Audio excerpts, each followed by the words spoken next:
പരിശുദ്ധനായ ഒരു സഹാബി വിശുദ്ധ നബിയോട് വന്നിട്ട് ചോദിക്കുകയാണ്, ഞാൻ നാളെ ആരുടെ കൂടെയാണ് റസൂലേ?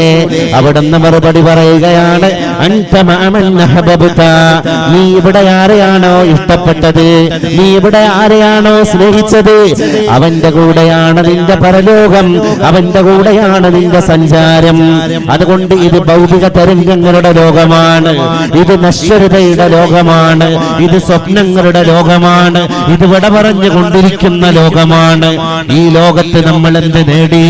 വമാ ഖലഖതുൽ ജിന്ന വൽ ഇൻസ ഇല്ലാ ലിയഅ്ബുദൂൻ. മനുഷ്യവർഗത്തെയും ജിന്നുവർഗത്തെയും ഞാൻ പടച്ചിട്ടില്ല എനിക്ക് ആരാധന ചെയ്യാൻ വേണ്ടിയല്ലാതെ. ഓരോ കർമ്മങ്ങളും ആരാധന, നടത്തം ആരാധന, ഇരുത്തം ആരാധന, ഉറക്കം ആരാധന, മൗനം ആരാധന, സംസാരം ആരാധന, വ്യായാമ പ്രക്രിയകൾ ആരാധന, സകലമാന വ്യവഹാരങ്ങളും ആരാധന, കുടുംബ ബന്ധങ്ങൾ ആരാധന, ദാമ്പത്യ ജീവിതങ്ങൾ ആരാധന, മക്കളെ പോറ്റുന്നത് ആരാധന, ഭാര്യ ഭർത്തൃ ബന്ധത്തിൽ ഏർപ്പെടുന്ന പരിശുദ്ധമായ സംസർഗം പോലും ആരാധന. അതുകൊണ്ട് തന്നെയാണ് പരിശുദ്ധ റസൂൽ സല്ലല്ലാഹു അലൈഹി വസല്ലം അവിടുന്ന് മദീന മുനവ്വറയുടെ മസ്ജിദ് നബവിയുടെ സൈകത പരപ്പില് ലക്ഷോപലക്ഷം സഹാബത്ത് ഇങ്ങനെ ഒരുമിച്ച് കൂടിയ വേളയിൽ പരിശുദ്ധ റമളാനു ശരീഫിന്റെ പുണ്യം നെഞ്ചേറ്റി വിശുദ്ധരായ സഹാബത്ത് അല്ലാഹുവിന്റെ റസൂലിന്റെ വായിൽ നിന്ന് ഉതിർന്നു വീഴുന്ന വിജ്ഞാനത്തിന്റെ മണിമുത്തുകളെ പെറുക്കിയെടുക്കാൻ വേണ്ടി അഹമഹമികയ ആവേശഭരിതരായിട്ട് മുന്നോട്ട് വന്നുകൊണ്ടിരിക്കുന്ന സന്ദർഭത്തിലാണ് പരിശുദ്ധ റസൂൽ സല്ലല്ലാഹു അലൈഹി വസല്ലം അല്ലാഹുവിന്റെ റസൂൽ സ്വഹാബത്തിനോട് പറയുന്നത്, അജബൽ ലി അംറിൽ മുഅ്മിൻ, ഒരു സത്യവിശ്വാസിയുടെ കാര്യം വല്ലാത്ത അത്ഭുതമാണ്. ഇന്ന അംറഹു കുല്ലഹു അജബ്, അവന്റെ എല്ലാ കാര്യവും അത്ഭുതം തന്നെയാണ്. ഇൻ അസാബഹു സറാഉ ശകർ, അവൻ എന്തെങ്കിലും നന്മ കടന്നു വന്നാൽ അവനുடைய തമ്പുരാനായ റബ്ബിനെ സ്തുതിക്കുകയാണ്, അല്ലാഹുവിനെ സ്തോത്രങ്ങൾ ഉരുവിടുകയാണ്. വ ഇൻ അസാബഹു ലറാഉ സബർ, അവൻ എന്തെങ്കിലും വൈതരണികൾ കടന്നു വന്നാൽ, അവൻ എന്തെങ്കിലും പ്രയാസങ്ങൾ കടന്നു വന്നാൽ, അവന്റെ ജീവിതത്തിലേക്ക് എന്തെങ്കിലും ക്ലേശ നിർഭരമായ സാഹചര്യങ്ങൾ ഉടലെടുത്തു കഴിഞ്ഞാൽ സബറ, അവൻ പരിശുദ്ധ റബ്ബിന്റെ മാർഗത്തിൽ ക്ഷമിക്കുകയാണ്. അല്ലാഹുവാകുന്ന തമ്പുരാന് ക്ഷമാശീലന്മാരുടെ കൂടെയാണ് എന്ന് അവൻ തന്നെ ഉച്ചൈസ്തരം വിളംബരം ചെയ്യുകയാണ്. ഇങ്ങനെയുള്ള മുഅ്മിനിന്റെ കാര്യം വല്ലാത്ത അത്ഭുതമാണ്. അതുകൊണ്ട് ഈ ലോകത്ത് നമ്മൾ നേടിയത് തുലോം തുച്ഛമാണ്, നമ്മൾ നേടാത്തവ അനന്ത വിസ്തൃതമാണ്, അനന്തമജ്ഞാതമവർണ്ണനീയം.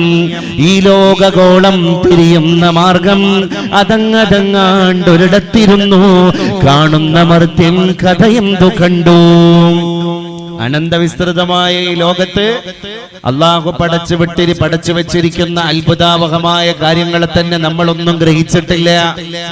നമ്മൾ പ്രപഞ്ചത്തിന്റെ ഏതോ ഒരു മൂലയിലാണ്. ഈ യാത്ര പെട്ടെന്ന് അവസാനിക്കുന്നതാണ്.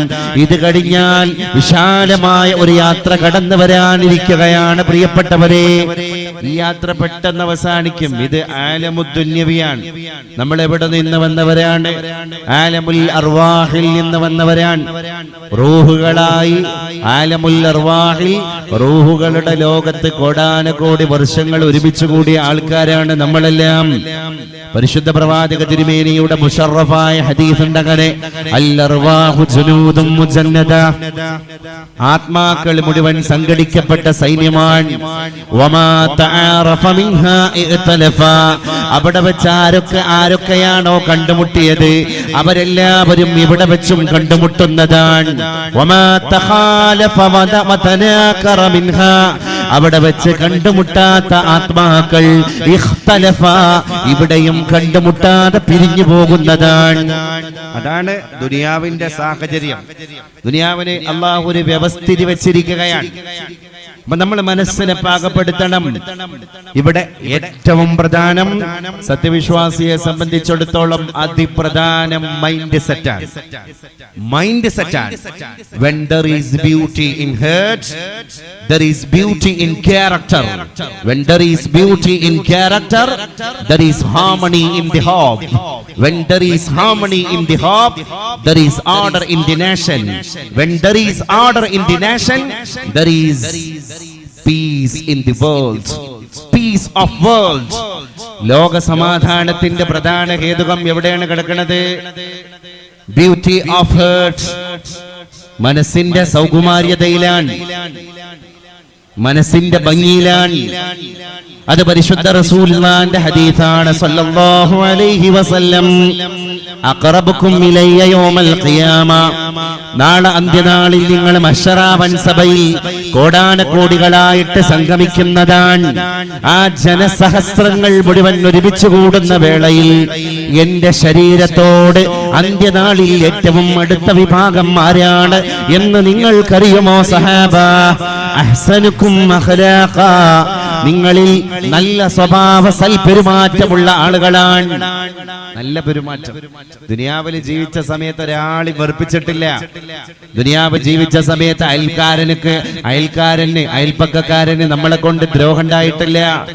ദുനിയാവിൽ ജീവിച്ച സമയത്ത് മക്കള് നമ്മളെ പറ്റി ക്ലേശകരമായ ഒരു വർത്താനം പറഞ്ഞിട്ടില്ല.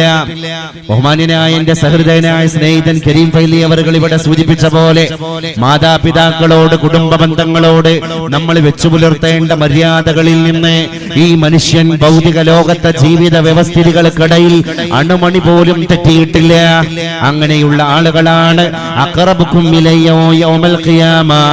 എന്റെ ശരീരത്തോട് ഏറ്റവും കൂടുതൽ അന്ത്യനാളിൽ ഒട്ടിത്തട്ടി മുട്ടി നിൽക്കുന്നവർ ആരാണ്? നിങ്ങളിൽ അഹ്സനുഹും അഖ്ലാഖ. ഏറ്റവും നല്ല സൽപെരുമാറ്റമുള്ള ആളുകളാണ്, നല്ല പെരുമാറ്റമുള്ള ആളുകളാണ് എന്ന് പരിശുദ്ധ മുഹമ്മദ് മുസ്തഫ സല്ലല്ലാഹു അലൈഹി വസല്ലം. റസൂലുള്ളാഹിന്റെയും പെരുമാറ്റം എങ്ങനെയായിരുന്നു? അല്ലാമ മുഹമ്മദ് ഇഖ്ബാൽ വിശുദ്ധ റസൂൽ സല്ലല്ലാഹു അലൈഹി വസല്ലം തങ്ങളെ പറ്റി കവിത പാടുകയാണ്. ഉത്തരേന്ത്യ കണ്ട ഏറ്റവും വലിയ വിസ്തൃതനായ ദാർശനികനായ കവിയാണ് സർ അല്ലാമ മുഹമ്മദ് ഇഖ്ബാൽ. അദ്ദേഹം പാടിപ്പോയി പരിശുദ്ധ റസൂലുള്ളാഹിനെ പറ്റി. ദുശ്മൻ സനെ ബദലാ ലിയാ ഹസ്രത് ने कभी भी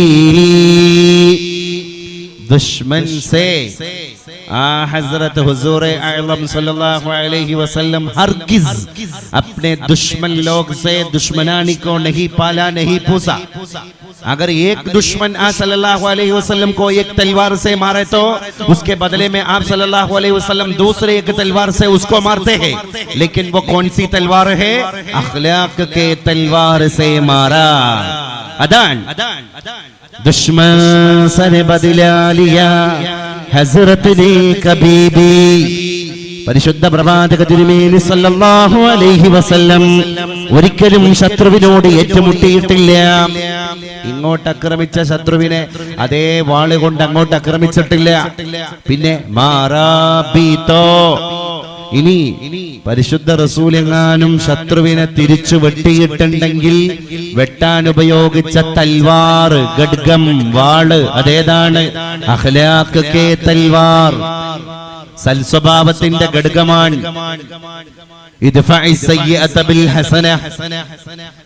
ഒരാൾ വന്നിട്ട് നമ്മളോട് തിന്മ ചെയ്യുകയാണ്. ആ മനുഷ്യനോട് നമ്മൾ ചെയ്യേണ്ടത് എന്താണ്? ബിൽ ഹസന, നന്മ മാത്രമാണ്. ഇസ്ബിർ, നമ്മൾ ക്ഷമിക്കുക, ക്ഷമ കൈകൊള്ളുക. ഫഇന്നല്ലാഹ മഅസ്സാബിരീൻ, അല്ലാഹു ക്ഷമാശീലരുടെ കൂടെയാണ്. ക്ഷമ കൈകൊള്ളുക. അപ്പൊ മാറാ ബീതോ അഖ്ലാഖ് കേ തൽവാർ സേ മാറാ. നമ്മളുടെ സ്വഭാവം അങ്ങനെയാകണമെന്ന് പരിശുദ്ധ റസൂൽ സല്ലല്ലാഹു അലൈഹി വസല്ലം നമ്മളെ പഠിപ്പിക്കുകയാണ്. ഇത് പുതിയ യുഗമാണ്. വാട്സപ്പിന്റെ യുഗമാണ്, ഫേസ്ബുക്കിന്റെ യുഗമാണ്, ട്വിറ്ററിന്റെ യുഗമാണ്, ഇൻസ്റ്റഗ്രാമിന്റെ യുഗമാണ്, യൂട്യൂബിന്റെ യുഗമാണ്. സോഷ്യൽ മീഡിയ സംവിധാനങ്ങളുടെ നെറ്റ്വർക്കുകൾ മുഴുവൻ ലോകത്തിന്റെ അഗ്രപാളികളിൽ മുഴുവൻ കീഴടക്കിയിരിക്കുകയാണ്. സോഷ്യൽ മീഡിയ കാലത്ത് വാട്സപ്പ് ഉപയോഗിക്കുമ്പോ, ഫേസ്ബുക്ക് ഫേസ്ബുക്ക് ഉപയോഗിക്കുമ്പോ, ട്വിറ്റർ ഉപയോഗിക്കുമ്പോ, യൂട്യൂബിൽ ബ്ലോഗ് ചെയ്യുമ്പോ, ഇങ്ങനെ സോഷ്യൽ മീഡിയ സംവിധാനങ്ങളിൽ ലൈവായിട്ട് നമ്മൾ നിലനിർത്തുമ്പോ അച്ചടക്കമുള്ള ഒരു മുസ്ലിം തന്റെ മതത്തിന്റെ വേലിക്കെട്ടുകളെ തകർക്കാൻ പാടില്ല. ഭാര്യ കാഴ്ച വസ്തു, ഭർത്താവ് കാഴ്ച വസ്തു, എല്ലാം ബ്ലോഗുകളാണ്. സബ്സ്ക്രൈബേഴ്സ് കിട്ടിയാൽ മതി, വ്യൂവേഴ്സിനെ കിട്ടിയാൽ മതി, നാലാളുകളുടെ ലൈക്കും കമന്റും കിട്ടിയാൽ മതി, എന്റെ ദുനിയാവും ആഖിറവും സലാമത്തായി എന്ന അന്ധവിശ്വാസത്തിന്റെ മൂടില്ലാതാളി വളർന്നുകൊണ്ടിരിക്കുന്ന പുതിയ ലോകത്തിന്റെ നടുത്തളത്തിൽ പരിശുദ്ധ റസൂൽ സ്വല്ലല്ലാഹു അലൈഹി വസല്ലം ലോക ജനതയെ വിളിച്ചിട്ട് അഭിസംബോധന ചെയ്തിട്ട് പറയുകയാണ്, അക്മലുൽ മുഅ്മിനീന ഈമാന, അല്ലയോ ജനങ്ങളെ, നിങ്ങൾ നിസ്കരിച്ചവരാണോ നിങ്ങൾക്ക് ഈമാനുണ്ട്? നോമ്പ് നോറ്റവരാണോ നിങ്ങൾക്ക് ഈമാനുണ്ട്? സദഖ കൊടുത്തോ നിങ്ങൾക്ക് ഈമാനുണ്ട്? സകാത്ത് കൊടുത്തോ നിങ്ങൾക്ക് ഈമാനുണ്ട്? ഹജ്ജ് ചെയ്തോ നിങ്ങൾക്ക് ഈമാനുണ്ട്? പക്ഷെ ഇവിടെയൊന്നും നിങ്ങളുടെ ഈമാൻ പൂർത്തിയാക്കപ്പെട്ടിട്ടില്ല എന്ന് നിങ്ങൾ തിരിച്ചറിയണം. ആരാണ് അക്മലുൽ മുഅ്മിനീൻ? ഈമാൻ പൂർത്തിയാക്കപ്പെട്ട മനുഷ്യൻ ആരാണെന്ന് നിങ്ങൾക്കറിയുമോ? അത് അഹ്സനുക്കും അഖ്ലാഖാ,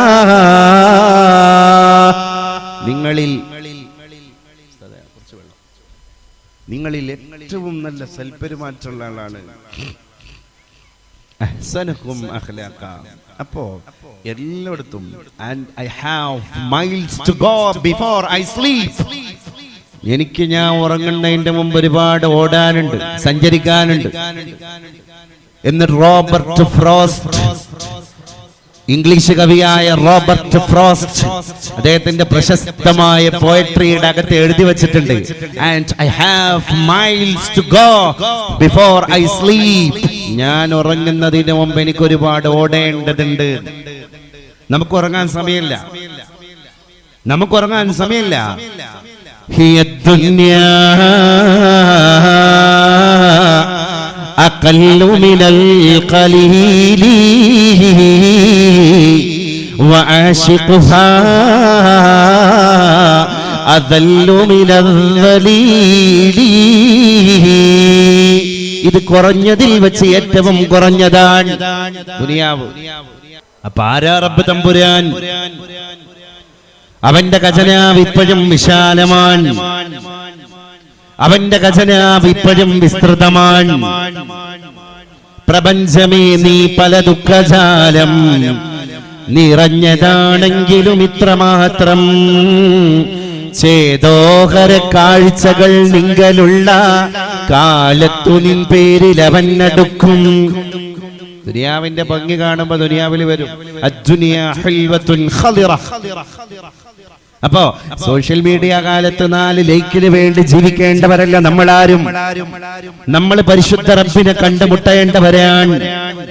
എന്തൊക്കെ മൗനം വിദ്വാന് ഭൂഷണം.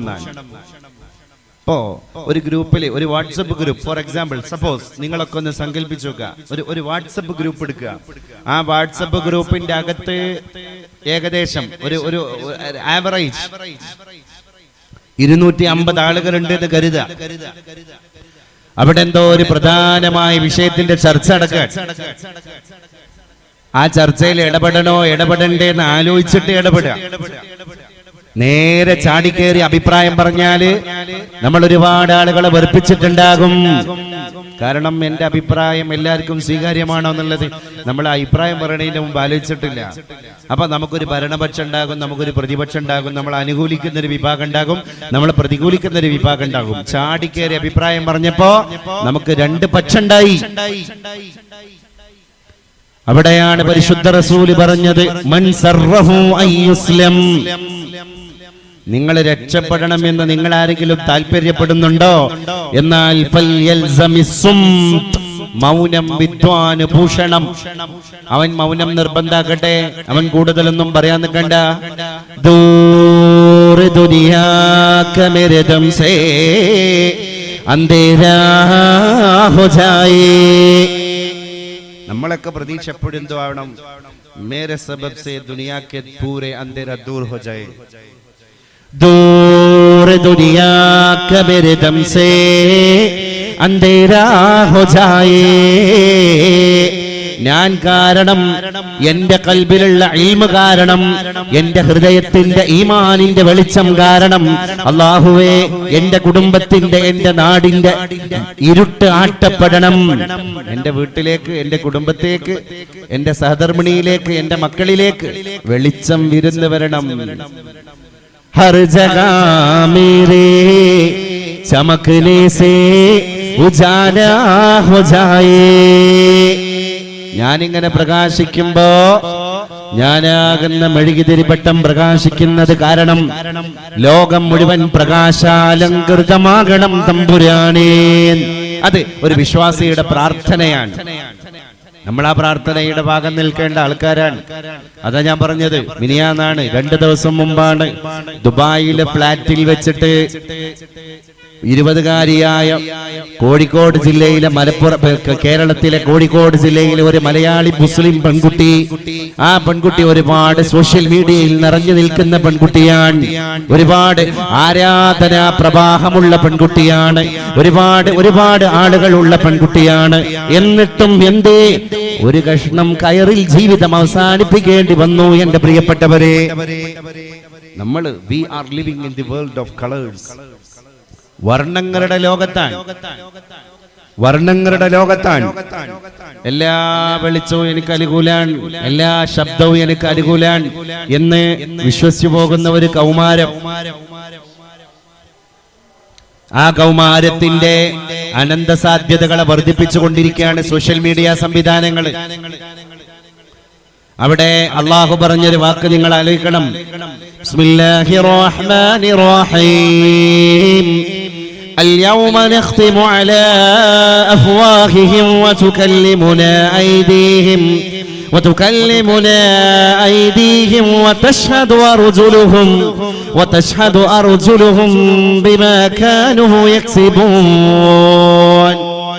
എന്താ അല്ലാഹു പറഞ്ഞത്? അൽ യൗം, ദുനിയാവ് കഴിഞ്ഞ് ഖബർ കഴിഞ്ഞ് ആ ദിവസം നിങ്ങളും ഞാനും ഫേസ് ചെയ്യും. നമ്മളിങ്ങനെ ഫേസ് ടു ഫേസ് ആയി നിൽക്കും. ആ സമയത്ത് നഖ്തിമു അലാ അഫ്വാഹിഹിം, എന്റെ ചോദ്യം ചെയ്യപ്പെടുന്ന മഹ്ശറ കോടതിയിൽ നിങ്ങളാരും നിങ്ങളുടെ അധരങ്ങൾ ചലിപ്പിക്കൂല, നിങ്ങളുടെ നാവ് കൊണ്ട് നിങ്ങൾ സംസാരിക്കൂല. വതുകല്ലിമുനാ ഐദീഹിം, നമ്മൾ അവരുടെ കൈകളെ സംസാരിപ്പിക്കുന്നതാണ്. കൈ നാളെ സംസാരിക്കുന്ന അർത്ഥം. വാട്സപ്പിൽ മെസ്സേജ് ടൈപ്പ് ചെയ്യുന്നത് കൈയാണ്. വോയിസ് ഇടാൻ വേണ്ടിയിട്ട് ബട്ടൺ പ്രസ് ചെയ്യുന്നത് കൈയാണ്. ലെഫ്റ്റ് അടിക്കുന്നത് കൈകൊണ്ടാണ്. ആളെ റിമൂവ് ചെയ്യുന്നത് കൈയാണ്. ലൈക്ക് കൊടുക്കുന്നത് കൈയാണ്. ഡിസ്ലൈക്ക് കൊടുക്കുന്നത് കൈയാണ്. കമാൻഡ്സുകൾ ടൈപ്പ് ചെയ്ത് വിടുന്നത് കൈയാണ്. വതുകല്ലിമുനാ ഐദീഹിം, അവരെ കൈകളെ കൊണ്ട് നമ്മളെ സംസാരിപ്പിക്കുന്നതാണ്. നാളെ അവരുടെ കൈകൾ ഇങ്ങനെ പരിശുദ്ധ റബ്ബിന്റെ മുമ്പിൽ മണിമണിയായി സംസാരിക്കുന്നതാണ്. അത് ഖുർആൻ പറഞ്ഞില്ലേ? ഇപ്പുറത്ത് പരിശുദ്ധ റസൂലുള്ളാഹിന്റെ മുമ്പിൽ വന്നിട്ട് സ്വഹാബ ചോദിക്കുന്നുണ്ട്, മനിൽ മുസ്ലിം യാ റസൂലല്ലാഹ്, who is a Muslim? What is the definition of a Muslim? എന്താ ഈ മുസ്ലിം എന്ന് പറയുന്ന വാക്കിന്റെ നിർവചനം? നിസ്കരിക്കുന്നവനാണെന്ന് പറഞ്ഞെടുത്തോ? ഖുർആൻ ഓതുന്നവനാണെന്ന് പറഞ്ഞു കൊടുത്തോ? ഹജ്ജ് ചെയ്യുന്നവനാണെന്ന് പറഞ്ഞു കൊടുത്തോ? പരിശുദ്ധ റമദാൻ മാസത്തിലുള്ള നിർബന്ധമായ വ്രതാനുഷ്ഠാനം നിർവഹിക്കുന്നവനാണ് മുസ്ലിം എന്ന് പറഞ്ഞു കൊടുത്തോ? അതെല്ലാം മുസ്ലിമിന്റെ താരിഫാണ്. പക്ഷെ അതിന്റെ ഒക്കെ മുമ്പ് മുസ്ലിം എന്ന വാക്കിന് ഒരു നിർവചനമുണ്ട്. അവൻ മാത്രാണ് മുസ്ലിം. ആരാണ്? പരിശുദ്ധ പ്രവാചക തിരുമേനി സല്ലല്ലാഹു അലൈഹി വസല്ലം ചോദ്യകർത്താക്കളായ സ്വഹാബത്തിനോട് അർത്ഥശങ്കക്കിടയില്ലാതെ മറുപടി പറയുകയാണ്. ആരാണ് ഒരു മുസ്ലിം എന്നാണ് സ്വഹാബ നിങ്ങൾ എന്നോട് ചോദിച്ചത്? അതിനുള്ള മറുപടിയായി മുഹമ്മദിന് പറയാനുള്ളത് ഒരേ ഒരു കാര്യമാണ്. അൽ മുസ്ലിമു മൻ സലിമൽ മുസ്ലിമൂന മിൻ ലിസാനിഹി വയദിഹി. മൻ ഒരുത്തനാണ്, സലിമൽ മുസ്ലിമൂൻ അവന്റെ സഹജീവികളായ മുസ്ലിങ്ങൾ രക്ഷപ്പെട്ടിരിക്കുന്നു, മിൻ ലിസാനിഹി അവന്റെ നാവിൽ നിന്ന്, വയദിഹി അവന്റെ കയ്യിൽ നിന്ന്. അപ്പൊ വോയിസ് വിടുന്ന നാവ്, മെസ്സേജ് ടൈപ്പ് ചെയ്യുന്ന കൈ, ഇത് രണ്ടും സൂക്ഷിക്കാതെ മുസ്ലിം ആവൂല എന്നല്ല ഇതിന്റെ അർത്ഥം. അതന്നെയല്ലേ അൽയൗമ നഖ്തിമു അലാ അഫ്വാഹിഹിം വതുകല്ലിമുനാ ഐദീഹിം വതശ്ഹദു അർജുലുഹും ബിമാ കാനൂ യക്സിബൂൻ. അള്ളാഹു ഒരു ഭാഗത്ത് പറഞ്ഞു, ഇപ്പുറത്ത് പരിശുദ്ധ റസൂലുള്ളാഹി സ്വല്ലല്ലാഹു അലൈഹി വസല്ലം തങ്ങൾ നമുക്ക് കാണിച്ചു തന്നു. അപ്പൊ എന്താണ് നമ്മുടെ ഡിസിപ്ലിൻ? നമ്മൾ എപ്പോഴും അലേർട്ടഡ് ആകണം. ഇന്ന റബ്ബക ലബിൽ മിർസാദ്, you are under CCTV surveillance. നമ്മള് മംഗലാപുരത്തെ മാംഗ്ലൂരിലെ സെൻട്രൽ മാളിലേക്ക്, സിറ്റി മാളിലേക്ക് കയറുമ്പോ, സിറ്റി സെന്ററിലേക്ക് കയറുമ്പോ, കാസർഗോഡ് ജില്ലയിലെ ഏതെങ്കിലും ഒരു ഷോപ്പിംഗ് കോംപ്ലക്സിലേക്ക് കയറുമ്പോ, നമ്മുടെ സുഹൃത്തിന്റെ കൂടെ ഇങ്ങനെ കോണി കയറി പോകുന്ന ഇതിന്റെ ഇടയിലാണ് സ്റ്റെയർ കേസിന്റെ ടേണിംഗിൽ ഒരു സ്പെഷ്യൽ ബോർഡ് കണ്ടത്. ഇംഗ്ലീഷിൽ അവിടെ എഴുതി വെച്ചിട്ടുണ്ട്, U are under CCTV surveillance. നിങ്ങൾ സദാ നേരവും CCTV ക്യാമറയുടെ നിരീക്ഷണത്തിന് വിധേയനാണ്. ഈ മാളിന്റെ മാനേജറുടെ, CEO-യുടെ, അതുപോലെ തന്നെ HR ഡിപ്പാർട്ട്മെന്റ് ഹെഡിന്റെ മേശപ്പുറത്തെ മോണിറ്ററിന്റെ ഡിസ്പ്ലേയുടെ മുകളിൽ നിങ്ങളുടെ മൂവ്മെന്റ് കണ്ടുകൊണ്ടിരിക്കുന്നുണ്ട് എന്നറിഞ്ഞു കഴിഞ്ഞാൽ നമ്മൾ പ്രകടിപ്പിക്കുന്ന ഒരു ജാഗ്രത ഉണ്ടല്ലോ, നമ്മൾ അലേർട്ടായി. നമ്മളെ സുഹൃത്തിനോട് നമ്മൾ അടക്കം പറയാൻ, നമ്മളെ ഏറ്റവും വലിയ കമ്പാനിയനെ വിളിച്ചിട്ട് നമ്മൾ പറയാണ്, ബി അലേർട്ട്, ബി കെയർ, ശ്രദ്ധിക്കണം. നമ്മളെ CCTV ക്യാമറ നിരീക്ഷിക്കുന്നുണ്ട്. ആ നിരീക്ഷണ ബോധം നമ്മൾ ആദ്യമായി പഠിപ്പിച്ചിരിക്കുന്നത് പരിശുദ്ധ റബ്ബാണ്, ഖുർആനാണ്. ഇതിന്റെ ഇംഗ്ലീഷ് വെർഷന്റെ മുമ്പ് ഇതിന്റെ അറബി വെർഷൻ ഇറങ്ങിയിട്ടുണ്ട്. 1400 സംവത്സരങ്ങൾക്ക് മുമ്പ് ഇന്ന റബ്ബക ലബിൽ മിർസാദ് എന്ന് പരിശുദ്ധ ഖുർആനിലുണ്ട്. You are under CCTV surveillance. അത് അതിലും വലിയ CCTV ആണ്. കാരണം ഒരു ക്യാമറ ഫെയ്ഡാക്കി കഴിഞ്ഞാൽ, അതിനെന്തെങ്കിലും കംപ്ലൈന്റ് ഉണ്ടാക്കി കഴിഞ്ഞാൽ പിന്നെ നമ്മൾ ഒപ്പിയെടുക്കാൻ ആ ക്യാമറക്ക് കഴിയൂല. അതിന്റെ ഏതെങ്കിലും സിസ്റ്റം അപ്ഡേറ്റഡ് അല്ലെങ്കിൽ അതിന്റെ റെക്കോർഡിക്കൽ വേർഷൻ നമുക്ക് കിട്ടൂല. പക്ഷേ അല്ലാഹുവാകുന്ന ക്യാമറ അങ്ങനെയല്ലല്ലോ. അത് ഹൈ ഡെഫിനിഷൻ ക്ലാരിറ്റി. ഏത് ബങ്കറിന്റെ അകത്ത് പോയി നമ്മൾ ഒളിച്ചാലും അള്ളാഹു നമ്മളെ കാണുകയാണ്. കാരണം ഇന്നല്ലാഹ ലാ യൻദുറു ഇലാ സുവരിക്കും, നിങ്ങളുടെ വേഷവിധാനങ്ങളിലേക്ക് പരിശുദ്ധ റബ്ബ് നോക്കുന്നില്ല. വലാ ഇലാ ജിസാമിക്കും, നിങ്ങളുടെ ശരീരത്തിന്റെ ആകാര സൗഷ്ഠവങ്ങളിലേക്ക് പരിശുദ്ധ റബ്ബ് നോക്കുന്നില്ല. വലാകി യൻദുറു ഇലാ ഖുലൂബിക്കും, അല്ലാഹു നമ്മുടെ ഖൽബിന്റെ ഉള്ളിൽ, ഹമാരെ ज़हन के अंदर क्या निशस्त किया, क्या चुप किया, നമ്മൾ എന്താണ് ഒളിപ്പിച്ചു വെച്ചത്, അതാണ് അല്ലാഹു നോക്കുന്നത്. അപ്പൊ പ്രകടനപരതയിലെ കാര്യമില്ല, നമ്മുടെ മൂവ്മെന്റിലല്ല കാര്യം. ഒരാളുടെ ആക്ഷൻ നോക്കിയിട്ട് ഒരാളെ വിലയിരുത്താൻ നമ്മൾ ആളല്ല. ബനൂ ഇസ്രായേലിൽ ഒരു മനുഷ്യണ്ടായിരുന്നു, ഒരു മഹാനായ മനുഷ്യനാണ്. ആ മനുഷ്യനെ നാട്ടുകാർ വിലയിരുത്തിയത് തമ്മാടി എന്ന് പറഞ്ഞിട്ടാണ്. കാരണം രാവിരട്ടി കഴിഞ്ഞാൽ രാത്രികാലങ്ങളിൽ എല്ലാവരും അരണ്ട നിലാവിന്റെ വെളിച്ചത്തിൽ കതകടച്ചിട്ട് ഉറങ്ങാൻ വേണ്ടി പുറപ്പെട്ട് കഴിഞ്ഞാൽ ഈ മനുഷ്യൻ വെളിയിലേക്ക് പുറത്തേക്ക് ഇറങ്ങുകയാണ്. ഇറങ്ങിയിട്ട് ഈ മനുഷ്യന്റെ പണി എന്താണ്? നേരെ വേശ്യാലയത്തിലേക്കാണ് പുറപ്പെടുന്നത്. ആ നാട്ടിൽ സജീവമായി കൊണ്ടിരിക്കുന്ന ഒരു വേശ്യാലയം, ശരീര വിൽപ്പന നടത്തുന്ന ഒരു സ്ത്രീ ആ വേശ്യാലയത്തിന്റെ അകത്തുണ്ട്. ആ പെണ്ണിന്റെ അടുക്കലേക്കാണ് ഇയാൾ ആദ്യം പോകുന്നത്. നാട്ടുകാരതേ കാണുന്നുള്ളൂ. ആ കാണുന്ന നാട്ടുകാര് മുഴുവൻ ഈ മനുഷ്യനെ വിലയിരുത്തി അവൻ തമ്മാടിയാണ്. വേശ്യാലയത്തിൽ പോയി തിരിച്ചു വരുമ്പോ പിന്നെ എവിടേക്കാ പോകുന്നത്? വീട്ടിൽ പോകുന്നതിന്റെ മുമ്പായിട്ട് പിന്നെ ആ നാട്ടിലെ പ്രശസ്തമായ ബാറ്, ആ നാട്ടിലെ പ്രശസ്തമായ വാറ്റുചാരായത്തിന്റെ വിൽപ്പനക്കാരൻ, മദ്യ കച്ചവടക്കാരന്റെ വീട്ടിലേക്കാ പോകുന്നത്. ആ ബാറിൽ പോയിട്ടാണ് പിന്നെ വീട്ടിൽ തിരിച്ചു വരുന്നത്. ഒറ്റ രാത്രി കൊണ്ട് ഒരു വേശ്യാലയവും ഒരു മദ്യഷാപ്പും കവർ ചെയ്തിട്ട് വീട്ടിലേക്ക് തിരിച്ചു വരുന്ന മനുഷ്യനെ പറ്റി തമ്മാടി എന്നല്ലാതെ പിന്നെ എന്താണ് ആൾക്കാർ വിലയിരുത്തുക? പക്ഷെ ആ മനുഷ്യൻ മരണപ്പെട്ടു പോയപ്പോ അദ്ദേഹത്തിന്റെ മയ്യത്ത് സ്വർഗത്തിലേക്ക് കൊണ്ടുപോകാൻ, അദ്ദേഹത്തിന്റെ ആത്മാവിനെ സ്വർഗത്തിലേക്ക് കൊണ്ടുപോകാൻ മാലാഖമാര് മത്സരിച്ചു എന്ന് ചരിത്രം പറയുകയാണ്. അപ്പൊ എന്തിനായി മനുഷ്യൻ വേശ്യാലയത്തിലേക്ക് പോയത്? അദ്ദേഹം ഒരുപാട് കാലം വാർദ്ധക്യം വരുന്നത് വരെ വലിയ ബിസിനസ് നടത്തിയ മനുഷ്യനാണ്. അദ്ദേഹത്തിന് ഒരുപാട് ഇൻവെസ്റ്റ്മെന്റ് ഉണ്ട്, അദ്ദേഹത്തിന് ഒരുപാട് സേവിംഗ് ബാലൻസുകൾ ഉണ്ട്. ഇനി അദ്ദേഹം തീരുമാനിച്ചു, പഠിച്ചോനെ ഞാൻ റെസ്റ്റിലാണ്, ഇനി എന്റെ ജീവിതത്തിന്റെ സായാഹ്നത്തെ മുന്നിൽ കാണുകയാണ്. ഖബറിലേക്ക് പോകുന്നതിന്റെ മുമ്പ് പരിശുദ്ധ റബ്ബിന്റെ മുമ്പിൽ എന്തെങ്കിലുമൊക്കെ നന്മകൾ ചെയ്യണം. ഈ മനുഷ്യൻ ചെയ്യുന്ന പണി എന്താണ്? നാട് മുഴുവൻ കട്ടിക്കരിമ്പ കരിമ്പടം പുതച്ച് കൂർക്കം വലിച്ചുറങ്ങുന്ന രാത്രിയുടെ നിശയുടെ നിശീതിനിയുടെ നിശബ്ദമായ രാത്രിയുടെ അരണ്ട നിലാവിന്റെ വെളിച്ചത്തിൽ ഈ മനുഷ്യൻ വീട് വിട്ട് ഭാര്യയോട് മാത്രം സ്വകാര്യം പറഞ്ഞിട്ട് ഇറങ്ങുകയാണ്, വെളിയിലേക്ക് ഇറങ്ങുകയാണ്.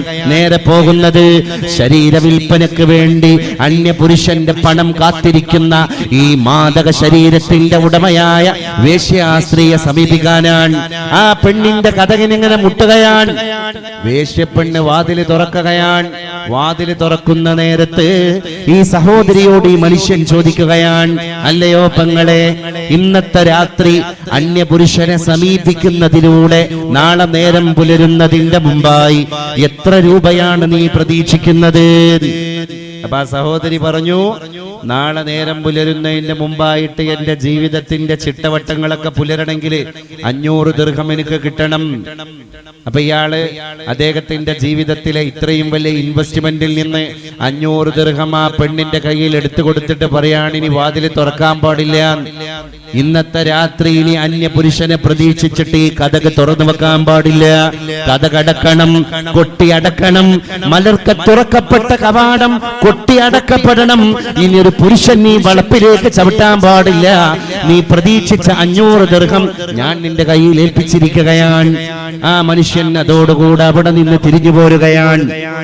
ആളുകളെന്താ കരുതുന്നത്? ഏഷ്യാലയത്തിലും ആളുകളെ വിലയിരുത്തി മാർക്കിട്ടു, എല്ലാം മൈനസ് മാർക്ക്, ഒരാള് പോലും പ്ലസ് ഇട്ടിട്ടില്ല. പക്ഷേ അല്ലാഹു നോക്കിയത് ലാ ഇലാ ജിസ്മിഹി ലാ ഇലാ ബദനിഹി ലാ ഇലാ അഫ്ആലിഹി വലാ ഇലാ ശഅനിഹി വലാ ഇലാ ഹറകാതിഹി. അല്ലാഹു നോക്കിയത് ഇലാ ഖൽബിഹി, ആ മനുഷ്യന്റെ ഹൃദയത്തിലേക്കാണ്. റബ്ബ് കണ്ടു വീട്ടിൽ നിന്ന് പൈസ എടുക്കണ്, വേശ്യാസ്ത്രീയെ സമീപിക്കണ്, ആ പെണ്ണിന്റെ കയ്യിൽ 500 ദിർഹം കൊടുക്കണ്, അവൾ സായോജ്യമടഞ്ഞ് വാതിലടക്കുന്ന്, അദ്ദേഹം തിരിച്ചു പോരുന്നു. ഒരു പെണ്ണിനെ, വേശ്യാവൃത്തി എന്ന ഹറാമിൽ നിന്നൊരു പെണ്ണിനെ മാത്രമല്ല, ആ പെണ്ണിനെ തേടി വരുന്ന പരപുരുഷന്മാരെയും മോചിപ്പിച്ചത് ഈ മനുഷ്യന്റെ സ്വതക്കയാണ്. അത് നാടറിഞ്ഞിട്ടില്ല, അത് നാട്ടുകാർ വിലയിരുത്തിയിട്ടില്ല. അത് കഴിഞ്ഞു. പിന്നെ ആ മനുഷ്യൻ നേരെ പോകുന്ന എങ്ങട്ടാ? നേരെ പോകുന്നു മദ്യശാലയിലേക്ക്. അവിടെ ഉണ്ട് നല്ല വീപ്പയിൽ വാറ്റുചാരായ എങ്ങനെ നിറഞ്ഞു പൊങ്ങുന്ന ചഷകം. എന്തു വന്നാലും എനിക്ക് ആസ്വദിക്കണം മുന്തിരിച്ചാറു പോലുള്ളൊരു ജീവിതം. എന്നോം അതിന്റെ ലഹരിയിൽ ഇന്നെന്റെ തുന്തിയിലതാമനം മൂളിപ്പറക്കണം എന്ന് പണ്ട് ഇംറുൽ കൈസ് പാടിപ്പോയി. മദ്യമില്ലാതെ ജീവിതമില്ല. അങ്ങനെ നാളെയുടെ പ്രഭാതത്തിലെ ചന്തയിലേക്ക് ആളുകൾ ഇങ്ങനെ വരുമ്പോ അവർക്ക് വാറ്റുചാരായം കൊടുക്കണം. തലേന്ന് രാത്രി മദ്യം ഇങ്ങനെ കാച്ചു വെച്ചിട്ട് നുരഞ്ഞു പൊങ്ങുന്ന മദ്യം ബീപ്പയിൽ അടച്ചു വെച്ചിരിക്കാൻ. ആ മദ്യ മുതലാളിയെ കാണാൻ വേണ്ടി ഈ മനുഷ്യൻ പോവുകയാണ്. വാതില് മുട്ടി. അവ നാട്ടുകാര് മുഴുവൻ വിലയിരുത്തി. കണ്ടോ, ഇരുട്ടിന്റെ മറവിൽ ബാറിലേക്ക് കയറി പോകുന്നത് കണ്ടോ? വിലയിരുത്തി. വാതില് തുറന്നു. മദ്യ മുതലാളി വാതില് തുറന്നു. വാതില് തുറന്ന ഉടനെ തന്നെ അദ്ദേഹം ചെയ്തു, സഹോദര, ഈ വലിയ ക്യാനാണ്, വലിയ വീപ്പയാണ്. ഈ വീപ്പയിലുള്ള മദ്യം മുഴുവൻ നീ നാളെ ചന്തയിൽ കൊണ്ടുപോയി വിൽപ്പന നടത്തി അത് വിറ്റിട്ട് നീ എത്ര രൂപ ലാഭം പ്രതീക്ഷിക്കുന്നു എന്ന് ചോദിക്കുകയാണ്. അദ്ദേഹം പറഞ്ഞു, ഞാൻ 1000 ദിർഹം ലാഭം പ്രതീക്ഷിക്കുന്നു. ഉടനെ തന്നെ ഈ സാധുവായ മനുഷ്യൻ അദ്ദേഹത്തിന്റെ പോക്കറ്റിൽ നിന്ന് 1000 ദിർഹം മദ്യശാലയുടെ ഓണറുടെ കയ്യിൽ കൊടുത്തിട്ട് പറയാൻ, ഇത് കസ്റ്റമേഴ്സിനെ പ്രതീക്ഷിച്ച് നിർമ്മിച്ച മദ്യമാണ്, ഞാൻ അതിന്റെ വില തന്നു, ഇത് ഓടയിൽ ഒഴുക്കണം, ഇത് ഓവുചാലിൽ ഒഴുക്കണം, അഴുക്ക് ചാലിലൂടെ ഒഴുകിപ്പോകട്ടെ മദ്യം. ആ മദ്യം മുഴുവൻ അദ്ദേഹം ഒഴുക്കി കളഞ്ഞു. ഒരുപാട് ആളുകളെ മദ്യത്തിൽ നിന്ന് മോചിപ്പിച്ചു. 1500 ദിർഹം അന്നത്തെ രാത്രി സ്വതക്ക ചെയ്തിട്ടാണ് ഈ മനുഷ്യൻ തിരിച്ചു വീട്ടിലേക്ക് വരുന്നത്. ഇദ്ദേഹത്തിന്റെ സഹധർമ്മിണിക്ക് മാത്രമാണ് ഈ മനുഷ്യൻ ചെയ്യുന്ന സുഹൃതം അറിയുന്നത്. സഹധർമ്മിണിക്കും കൂടി അറിയില്ലെങ്കിൽ ആ മനുഷ്യന്റെ ജീവിതം എന്തായിരിക്കും? നിങ്ങളൊന്ന് ആലോചിച്ച് നോക്ക് എന്റെ പ്രിയപ്പെട്ടവരെ. അതുകൊണ്ട് എക്സ്റ്റേണലി ഒരാളെയും വിലയിരുത്താൻ നമ്മൾ ആളല്ല, അല്ലാഹു നമ്മുടെ ഹൃദയത്തിലേക്കാണ് നോക്കുന്നത്. പരിശുദ്ധ റബ്ബിന്റെ നോട്ടം ഹൃദയപരതയിലേക്കാണ്. അപ്പൊ എല്ലാ കാര്യങ്ങൾക്കും പ്രിക്വേഷൻ ഇല്ലാതെ അഭിപ്രായം പറയാന്നുള്ളത് ഒരു മുസ്ലിമിന്റെ ശൈലിയല്ല. കേട്ട പാതി കേൾക്കാത്ത പാതി. ചില ന്യൂസുകളൊക്കെ വരും സോഷ്യൽ മീഡിയയിൽ. ആ ന്യൂസ് ശരിയാണോ? ശരിയല്ലേ? അതിന്റെ നിജസ്ഥിതി എന്താണ്? അത് ഒതന്റിക് ആണോ? അതിന്റെ സോഴ്സ് വിശ്വസിക്കാൻ പറ്റിയ ആളാണോ? ഇതൊന്നും നമ്മൾ അന്വേഷിച്ചിട്ടുണ്ടാകൂല. നമ്മൾ കേട്ട പാതി കേൾക്കാത്ത പാതി മറ്റ് ഗ്രൂപ്പുകളിലേക്ക് മുഴുവൻ ഫോർവേഡ് ചെയ്ത് ആ ഗ്രൂപ്പിലൊക്കെ എത്തിയതിന് ശേഷം ആൾക്കാർ നമ്മളോട് ഇതിന്റെ സോഴ്സ് ചോദിച്ച് ബന്ധപ്പെടുകയാണ്. നമ്മൾ ഇവിടുന്ന് മറുപടി കൊടുക്കും. നമുക്ക് എന്താ തെളിവ്? അപ്പൊ നമ്മൾ പറയും എനിക്ക് എങ്ങനെ കിട്ടി, ഞാനത് ഫോർവേഡ് ചെയ്തു. അതൊരു മുസ്ലിമിന്റെ നിലപാടല്ല, അതൊരു മുസ്ലിമിന്റെ അദബല്ല. മുസ്ലിമായ മനുഷ്യൻ ഈ വിഷയത്തിൽ മുഴുവൻ നിലപാടുകൾ എടുക്കേണ്ട ആളാണ്. കൃത്യമായ നിലപാട്. അതാണ് അക്മലുൽ മുഅ്മിനീന ഈമാനൻ. ഈമാൻ പൂർത്തിയായ മുഅ്മിൻ അഹ്സനുഹും അഖ്ലാഖാ. നിങ്ങളിൽ ഏറ്റവും കൂടുതൽ സൽപെരുമാറ്റമുള്ള ആളാണ്. നമ്മളെ ഭംഗിയാക്കുന്നത് പെരുമാറ്റ ശുദ്ധിയാണ്. ഒരു സ്ത്രീയുടെ ഭംഗി എന്ന് പറയുന്നത് ലജ്ജയാണെന്ന് പറഞ്ഞിട്ടുണ്ട് ഇസ്ലാം. ലജ്ജയാണ്. ഒരു പെണ്ണിന്റെ ശരീരഭംഗിയേക്കാൾ ഒരു സ്ത്രീയെ ഏറ്റവും കൂടുതൽ മനോഹരിയാക്കുന്നത്, ബ്യൂട്ടിഫുൾ ആക്കുന്നത് അവരുടെ ഹയാ ആണ്. എന്നാൽ ഒരു പുരുഷന്റെ ഏറ്റവും വലിയ സൗന്ദര്യം അവന്റെ സൽപെരുമാറ്റമാണ്. അവന്റെ സൽപെരുമാറ്റാൻ. ചില ആൾക്കാരൊക്കെ പെരുമാറി കഴിഞ്ഞാൽ ഇങ്ങനെ പറയാറുണ്ട്, പട്ടുപോലെയാണ് ആ മനുഷ്യൻ എന്ന് പറയാറുണ്ട്. അദ്ദേഹത്തിന്റെ സോഫ്റ്റായ സമീപനം, അദ്ദേഹത്തിന്റെ റീപ്ലേ, അദ്ദേഹത്തിന്റെ മന്ദസ്മിതം. അപ്പൊ നമ്മൾ ഒരാളോട് പെരുമാറുകയാണെങ്കിൽ ആ പെരുമാറ്റത്തിന് വശ്യമായ മര്യാദയുണ്ട്. അതിൽ പെട്ടതാണ് നിന്റെ സഹോദരനെ കാണുമ്പോ ആ സഹോദരന്റെ മുഖത്ത് നോക്കി നീ ഒന്ന് ചിരിക്കൽ അവന് സന്തോഷം ഉണ്ടാക്കണ കാര്യമാണ്. അത് നീ സ്വതക്ക ചെയ്തതിന്റെ കൂലിയാണ്. നമ്മളൊന്ന് പുഞ്ചിരിച്ചാൽ കൂലി തരുന്ന മതാണ് ഇസ്ലാം. നമ്മൾ ഒരാളെ സമാധാനിപ്പിച്ചു കഴിഞ്ഞാൽ കൂലി തരുന്ന മതാണ് ഇസ്ലാം. ഒരാളെ നമ്മളോട് വന്നിട്ട് സങ്കടം പറയുകയാണ്, സാരല്ല സഹോദര, ഇത് ദുനിയാവാൻ, ഇത് അല്ലാഹുവിന്റെ ഖദറിന്റെ ലോകമാണ്. അതുകൊണ്ട് ഖദറിനെ മറികടക്കാൻ നമുക്ക് സാധ്യമല്ല. അതുകൊണ്ട് വിധിയിൽ വിശ്വസിക്കാം. നമുക്ക് നല്ലൊരു ലോകമുണ്ടല്ലോ, നമുക്ക് നല്ലൊരു ലോകമുണ്ടല്ലോ, ആ ലോകത്ത് ആശ്വസിക്കാം എന്ന് നമ്മൾ സമാധാനം കൊള്ളുകയാണ്. വിധിയിൽ വിശ്വസിക്കാനുള്ള നമ്മുടെ ത്രാണിയാണ്. ഇല്ലെങ്കിൽ ഒന്നും ചെയ്യാൻ കഴിയില്ല. നമ്മളെ ബന്ധുക്കൾ ഇവിടെ പറഞ്ഞു പോണ്, ഇവിടെ പ്രിയപ്പെട്ട ഇവിടുന്ന് ഈ വർഷം ഖദീജായ ഇവിടത്തെ ഫാരിഖായ ഉവൈസ് മദനി എന്ന് പറയുന്ന സഹോദരൻ, പണ്ഡിതൻ, അദ്ദേഹത്തിന്റെ മാതാവ് 20 ദിവസം മുമ്പാണ് ഒരു ആക്സിഡന്റിൽ മരണപ്പെട്ടു പോയത്. അദ്ദേഹമാണ് എന്നെ വേദിയിലേക്ക് ഇപ്പൊ കൊണ്ടുവന്നു. അല്ലാഹുമ്മ ഗ്ഫിർ ലഹാ വർഹംഹാ യാ റബ്ബൽ ആലമീൻ. അല്ലാഹുവേ, ഉപ്പാപ്പാന്റെ ചാരത്താണ് ഞങ്ങൾ ദുആ ചെയ്യുന്നത്. ആ മാതാവിന്റെ ഖബർ നീ വിശാലമാക്കി കൊടുക്കണേ അല്ലാഹ്. ഇങ്ങനെ ഒരുപാട് ആൾക്കാര്, ഇവിടത്തെ സഹോദരിമാർ, ഇവിടെ ഉമ്മമാര്, അതൊക്കെ വീടിന്റെ വിളക്കുകളാണ്. നമ്മളെ ഉപ്പമാര്, യുവാക്കള്, യുവതികള്, ഇവരൊക്കെ എന്ത് പ്രതീക്ഷിച്ചു വന്നവരാണ്. അല്ലാഹുവേ, മീസാൻ എന്ന തുലാസിന്റെ നന്മയുടെ തട്ടിൽ കുറച്ച് കനം വേണം. ഞങ്ങളായിട്ടൊന്നും ഉണ്ടാക്കിയിട്ടില്ല തമ്പുരാനെ, ഞങ്ങളായിട്ടൊന്നും നേടിയിട്ടില്ല തമ്പുരാനെ. അൻത മഅമൻ അഹബബ്ത, നിങ്ങൾ ആരെയാണോ ഇഷ്ടപ്പെട്ടത് അവരുടെ കൂടെയാണ് നിങ്ങളുടെ പരലോകം. ഞങ്ങൾ ഉപ്പാപ്പാനെ ഇഷ്ടപ്പെട്ടു പോയി, അതുകൊണ്ട് ഉപ്പാപ്പാന്റെ ചാരത്തേക്ക് കടന്നു വന്നിരിക്കുകയാണ്. അവിടുത്തെ കറാമത്തിന്റെ ഹിഫ്ള് അല്ലാഹുവേ ഞങ്ങളുടെ കുടുംബത്തിലും ജീവിതത്തിലും നീ പ്രദർശിപ്പിച്ച് തരണേ അല്ലാഹ്. ഞങ്ങളുടെ ഹലാലായ മുറാദുകള് ഈ ചാരത്ത് വന്ന് ഈ മജ്ലിസിൽ ഞങ്ങൾ പണ്ടെടുത്തതിന്റെ പുണ്യം കൊണ്ട് നീ ഹാസിലാക്കി തരണേ അല്ലാഹ്. അല്ലാഹുവേ, ഞങ്ങളുടെ തലക്ക് മുകളിൽ ഏതെങ്കിലും അപകടങ്ങൾ പതിയിരിക്കുന്നുണ്ടെങ്കിൽ, ഏതെങ്കിലും മുസീബത്ത് ബലാകൾ പതിയിരിക്കുന്നുണ്ടെങ്കിൽ അല്ലാഹുവേ നീ അത് തട്ടിമാറ്റണേ അല്ലാഹ്. അതുകൊണ്ട് ഇത് പ്രാർത്ഥനയുടെ കൂടി സദസ്സാണ്. ഇത് പ്രാർത്ഥനയിലൂടെ പ്രത്യുത്തരം പ്രതീക്ഷിക്കപ്പെടുന്ന സദസ്സാണ്. ഇത് മഹാരഥന്മാരുടെ കറാമത്തിന്റെ സദസ്സാണ്. ആ കറാമത്ത് ജീവിച്ചു കൊണ്ടിരിക്കുകയാണ്. മഹാന്മാര് മരിച്ചാലും അവരുടെ കറാമത്ത് മരിക്കൂല, അത് മുറിഞ്ഞു പോകൂല. അത് ഖിയാമത്ത് നാൾ 1-ാം തീയതി വരെ ഇവിടെ ജീവിച്ചു കൊണ്ടിരിക്കുകയാണ്. അതുകൊണ്ട് ഖബറിന്റെ അകത്ത് കിടക്കുന്ന മഹാനൂരെ അങ്ങ് ഞങ്ങളെ കാണുകയാണ്. ഞങ്ങൾ അങ്ങയെ കാണുന്നില്ല. 6 അടി മണ്ണിൽ കിടക്കുന്ന മഹാനോരെ, അങ്ങ് ഞങ്ങളെ കേൾക്കുകയാണ്, ഞങ്ങൾ അങ്ങയെ കേൾക്കുന്നില്ല. അവിടെയാണ് പരിശുദ്ധ റബ്ബിനോട് നമ്മൾ അവരെ വസീലയാക്കി ദുആ ചെയ്യുന്നത്. അല്ലാഹുമ്മ ലൗലാ അൻത മഹ്തദൈനാ വലാ തസദ്ദഖ്നാ വലാ സല്ലൈനാ فأنزلا سكينة علينا وثبت الأقدام إلا قينا.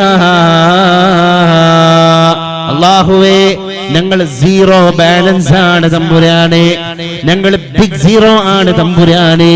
ഇങ്ങനെയുള്ള പൊരുത്തമല്ലാതെ ഞങ്ങൾക്കൊന്നുമില്ല തമ്പുരാനെ. സിറാത്തിന്റെ മുകളിൽ ഞങ്ങളെ വഴി നടത്താൻ ഇവര് മുന്നിലുണ്ടാകും എന്ന പ്രതീക്ഷയാണ്. മഹ്ശറയിൽ തണലില്ലാതെ വിഷമിക്കുമ്പോ അർശിന്റെ തണലിലേക്ക് ഇവരൊക്കെ കൊണ്ടുപോകും എന്ന പ്രതീക്ഷയിലാണ്.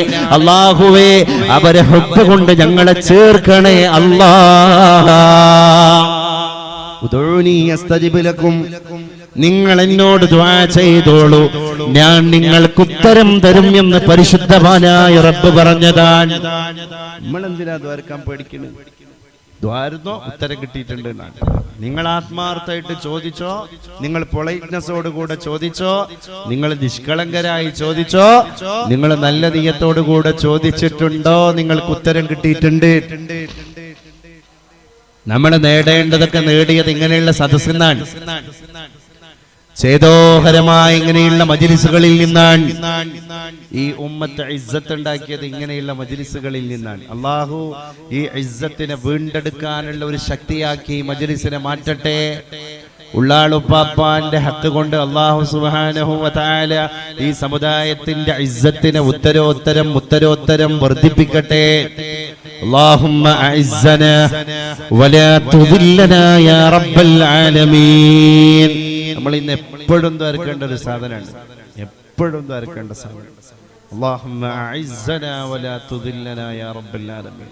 എപ്പോഴും ഏത് സമയത്ത് ഇസ്സത്ത് വളരെ പ്രധാനപ്പെട്ട കാര്യമാണ്. ആഭിജാത്യം വളരെ പ്രധാനപ്പെട്ട കാര്യമാണ്. അതുകൊണ്ട് ആഭിജാത്യത്തിന്റെ കൂടെ നിൽക്കണം, ഇസ്സത്തിന്റെ കൂടെ നിൽക്കണം. ഇൻഷാ അല്ലാഹ് നമ്മൾ ദുആയിലേക്ക് കടക്കാൻ, ഞങ്ങളൊക്കെ നല്ല മനസ്സോടുകൂടെ ആമീൻ പറഞ്ഞാല് ഇന്നത്തെ മജ്‌ലിസ് നമ്മൾ രക്ഷപ്പെടും. ഈ മജ്‌ലിസ് കൊണ്ട് നമ്മൾ കൈസലാവും. അല്ലാഹു നമ്മളിൽ തേട്ടം ഒരു തൗബയായി സ്വീകരിക്കുമാറാകട്ടെ. ഒരുപാട് ആൾക്കാർ ഇരിക്കുന്നുണ്ടല്ലോ, മഹാന്മാരായ ആലിമീങ്ങളൊക്കെ കിതാബിൽ എഴുതി വെച്ചിട്ടുണ്ട്. 40 ആൾക്കാർ കൂടിക്കഴിഞ്ഞാൽ ആ 40 ആളുകളുടെ കൂട്ടത്തിൽ ഒരാളുടെ ആമീനിന് ഇജാബത്തുണ്ട്, ഒരാളുടെ ദുആക്ക് ഇജാബത്തുണ്ട്. എത്ര 40കളാണ് ആണും പെണ്ണുമായി ഇവിടെ പാരാവാരം പോലെ പരന്നു കിടക്കുന്നത്? എത്ര 40കളാണ്? അതിൽ വയോജനങ്ങൾ, അതിൽ കുഞ്ഞുമക്കൾ, അതിൽ സ്ത്രീജനങ്ങൾ, അതിൽ യുവതി യുവാക്കൾ, അതിൽ ആലിമീങ്ങൾ, അതിൽ സയ്യിദന്മാർ, എല്ലാരും ഇല്ലേ? അപ്പൊ നമ്മൾ ആലോചിക്കണം, ലൗലാ ശുയൂഖുൻ ലിൽ ഇലാഹി റുക്അഉ, അല്ലാഹുവിന് ഇങ്ങനെ റുകൂഇലും സുജൂദിലുമായിട്ട് വീഴുന്ന കുറച്ച് വയസ്സന്മാരും വയസ്സത്തികളും ഇല്ലായിരുന്നുവെങ്കിൽ,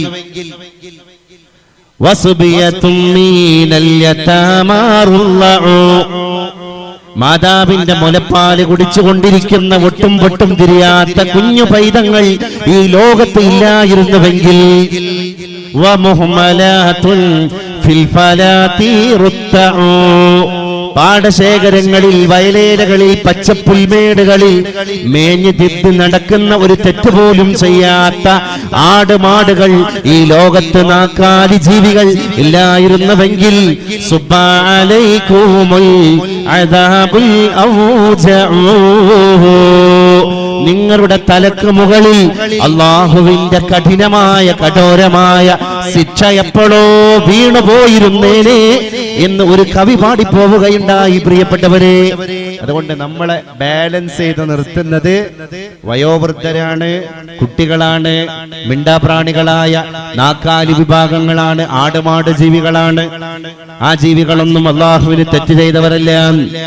വയോവൃദ്ധരായ ആളുകളോട് അള്ളാഹുവിന്റെ പ്രത്യേക പരിഗണനയുണ്ട്. അവർ അതീവ പരിഗണന അർഹിക്കുന്ന ആളുകളാണ്. അദാബ് ഇറക്കാൻ തന്നെ മലക്കുകളെ ചില സ്ഥലത്തേക്ക് പറഞ്ഞേക്കുമ്പോ അവിടെയുള്ള വയോജനങ്ങളുടെ കാര്യം ശ്രദ്ധിക്കണം എന്ന് പറയാറുണ്ടത്രേ. ആലോചിക്കൂ എന്റെ പ്രിയപ്പെട്ടവരെ.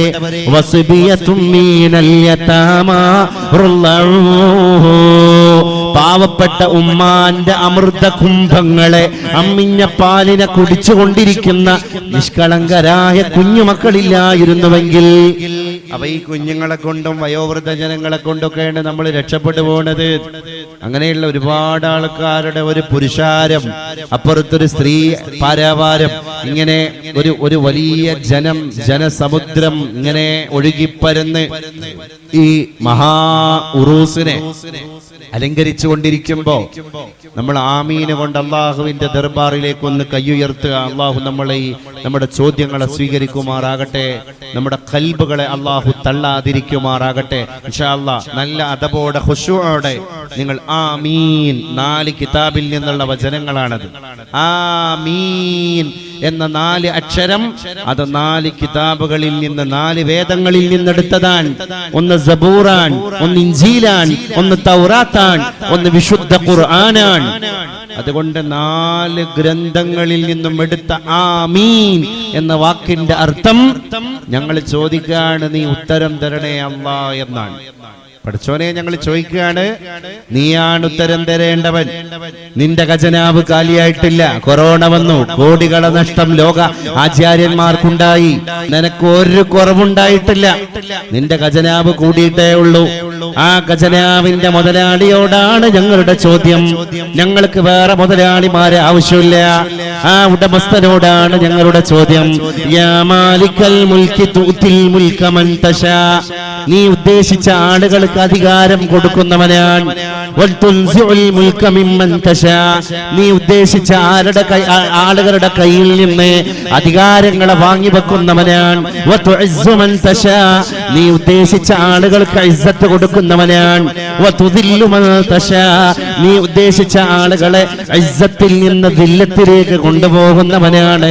അതുകൊണ്ട് ബിയദികൽ ഖൈർ, ഖൈർ മുഴുവൻ കിടക്കുന്നത് അന്റെ കയ്യിലല്ലേ റബ്ബേ. ആ നിന്നോടല്ലേ ഞങ്ങൾ ചോദിക്കുന്നത്. അല്ലാഹുവേ, നീ സ്വീകരിക്കണേ അല്ലാഹ്. ദുആ ചെയ്യുന്നു, ആമീൻ പറയാം. അൽഹംദുലില്ലാഹി റബ്ബിൽ ആലമീൻ. اللهم صل على سيدنا محمد طب القلوب ودوائها وعافية الأبدان وشفائها ونور الأبصار وضيائها وعلى آله وصحبه وسلم. اللهم اغفر لنا ذنوبنا واستر عيوبنا وفرج همومنا واقض حوائجنا واشف أمراضنا وبلغ آمالنا وصحح أجسامنا وطول أعمارنا وأد ديوننا وامح ما كان منا من سيئاتنا وتقبل حسناتنا وكن معنا حيث كنا ولا تكن علينا يا رب العالمين. اللهم اغفر لنا ذنوبنا وانصرنا يا خير الناصرين. اللهم انصرنا يا خير الناصرين وافتح لنا يا خير الفاتحين وارزقنا يا خير الرازقين يا رب العالمين.